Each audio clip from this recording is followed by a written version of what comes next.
બચાવાય।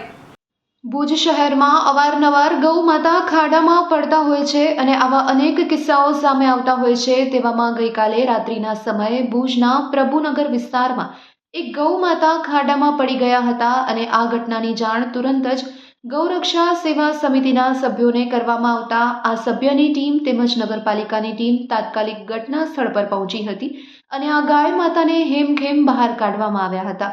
ત્યારે ભાવેશભાઈ પરમાર સાથે વાતચીત કરતા તેમના દ્વારા જણાવવામાં આવ્યું હતું કે પ્રભુનગરમાં ઘણી બધી ખુલ્લી ગટરની ચેમ્બર્સ પડી છે અને તેના કારણે ગૌ માતા ક્યારેક અંધારાના સમયમાં ન દેખતા તેઓ ગટરમાં પડી જતા હોય છે અને ત્યારે તેને બચાવવા માટે ખૂબ જ મુશ્કેલી પડતી હોય છે, પરંતુ સમગ્ર ટીમ દ્વારા સાથે મળી આ કાર્ય પાર પાડવામાં આવ્યું છે। ત્યારે ભાવેશભાઈ દ્વારા પણ નગરપાલિકાને એક અપીલ કરવામાં આવી હતી કે શહેરમાં જ્યાં જ્યાં ગટરની ખુલ્લી ચેમ્બર્સ છે તે તાત્કાલિકપણે તેના પર ઢાંકણા ઢાંકવામાં આવે, જેના કારણે ગૌ માતા તેમજ અન્ય પશુઓની જાનહાનિ થતાં અટકી શકે।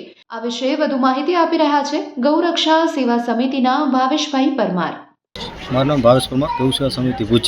જૂની પ્રભુનગરની અંદર જૂની ગટર ઘણી બધી ખુલ્લી પડી છે। અનેકવાર નગરપાલિકાને પણ રજૂઆત કરેલી છે અને આજે બોખાર બેસી જતા તો ગાય અંદર પડી ગયેલી છે। અડધો પોણી કલાક નગરપાલિકા દ્વારા જેસીબીનો ફોન કરવામાં આવ્યો, તાત્કાલિક જેસીબી આવી અને રેસ્ક્યુ કરીને બહાર કાઢવામાં આવ્યો। મારું નામ કિશોર નટ છે, હું અહીંયાનો સ્થાનિક રહેવાસી છું। મને બાજુમાંથી સમાચાર મળતા કે ગાય માતા બુખારમાં પડી ગઈ છે।